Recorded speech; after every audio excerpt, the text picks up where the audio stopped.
Hey there everybody, Michiel here on the top room of Studio Chimiel. No Jen today, so I'm having to do these all by myself. Also no birthdays, but there's someone having a birthday out there somewhere, so happy birthday ma'am, happy birthday man, whatever applies. One other message from a certain Leslie to a Paul or a Herring.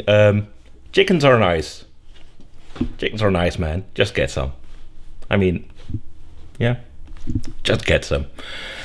Let's come back here, shall we? And let me first put this camera on some pace so we can actually watch what I'm going to show you, because it's a beauty. It's no Totem Thursday, but it sure is Mock-Up Monday. Let's have a look.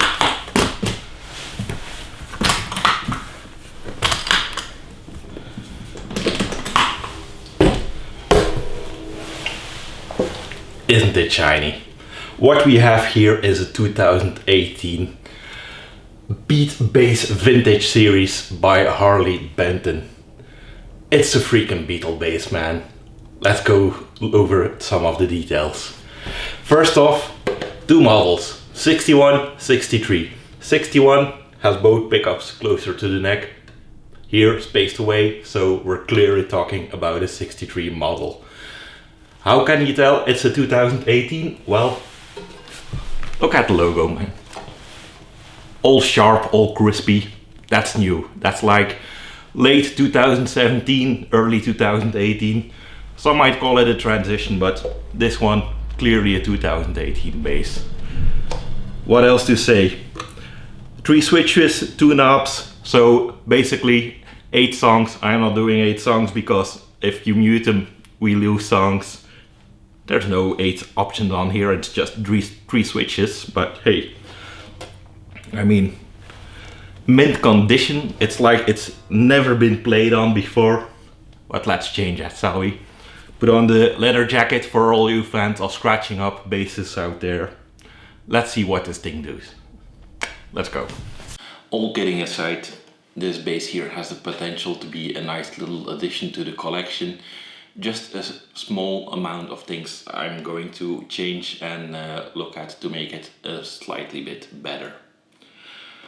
First thing, I prefer flat wound strings. Certainly for a vintage sounding bass, go for flat wound strings. So I'm going to replace these.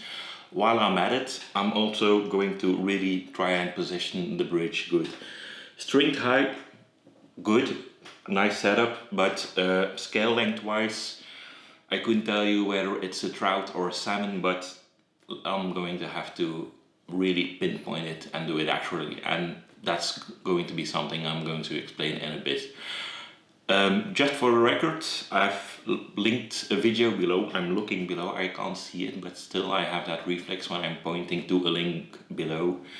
Hofner, the original builders of this bass of course, have made a quite nice video about the whole process of building this kind of bass. It's lovely to watch, you learn a lot, and it's based on that video that I'm going to set up the bridge.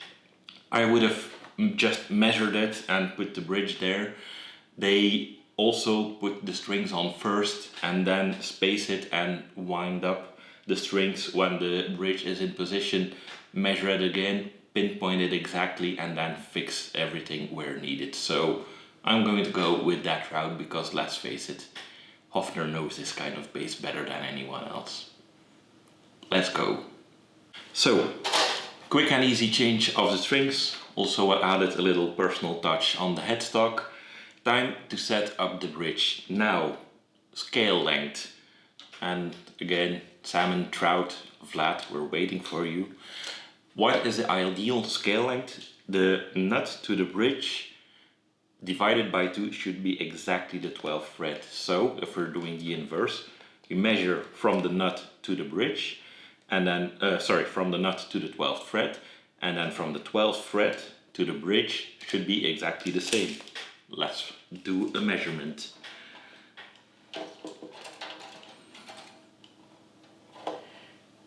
Here I have 38.4. Let's make it easier like this. No, let's fix you.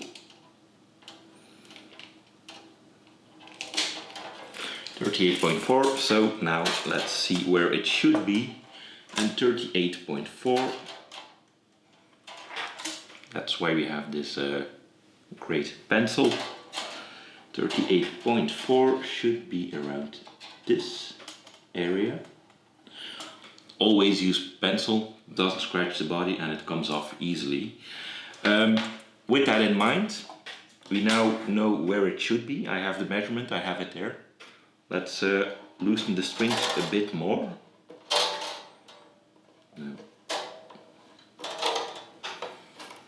So we can easily lift it. We remove the small piece of cloth and we put the bridge back under ever so slightly. Still a bit too much tension to my liking, so strings a bit looser even still.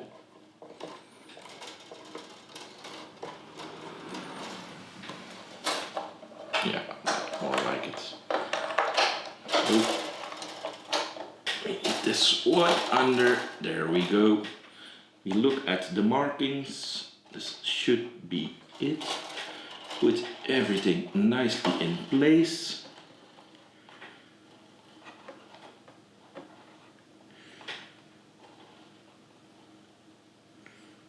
Looks good.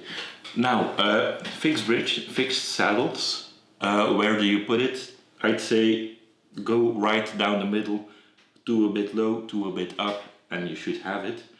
Now let's do the measurement again.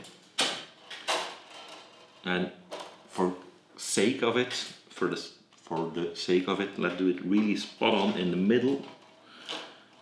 So 38.4 and nope, missed it by 2 millimeters. There we go. That should be the ideal spot. I'm going to tune up the bass and we'll find out if I done it right or whether I should do it again. Just did the first tune up and checked on the 12th fret. 12th fret is a little bit high. Now how does it work? If your 12th fret is a bit too high, it means the bridge is a bit too far. So high means far, we have to lower it a bit, bridge needs to come in a bit again. So round 2, detuning the bass, make sure all the strings are loose, move the bridge up. It's a fraction, but I want it pitch perfect, so move it a millimeter up front, tune up again, do the same check again. See you after round 2. So, bass in my hand, tuner turned towards you. Guess what happened after round 2?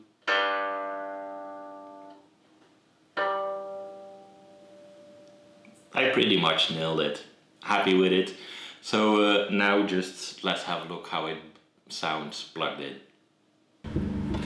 Anyway, just a small sound bit because I've heard audio might get capped from overextended use of a certain band.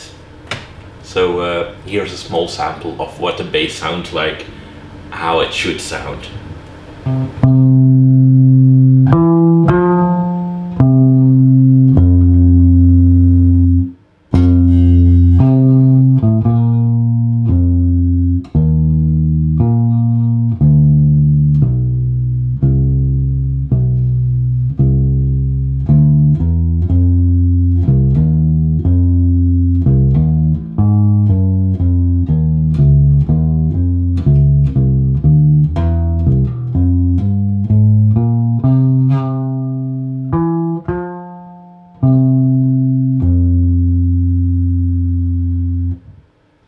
As far as I'm concerned, it sounds spot on perfect.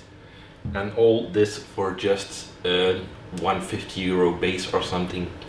I'll add the link below to Thomann where I bought it. It's just a nice little happy buy, and put some flat wound strings on there, you're good to go. Have fun, see you next week.